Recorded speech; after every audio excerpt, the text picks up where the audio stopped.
ஏன் மாமா, உண்மையிலேயே நான் உங்களுக்கு சரியா வருவேனா? நீ மட்டும் நான் சரியா வரும். நிஜமா?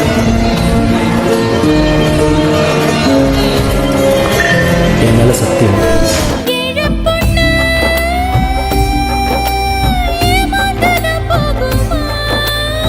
என்ன எழுதித்தார போதுமா?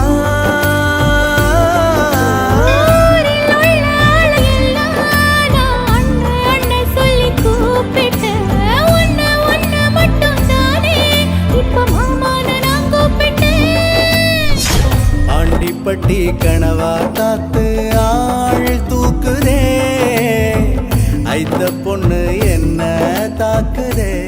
ஆண்டிப்பட்டி கனவா காத்து ஆள் தூக்குதே, ஐத்த பொண்ணு என்ன தாக்குதே.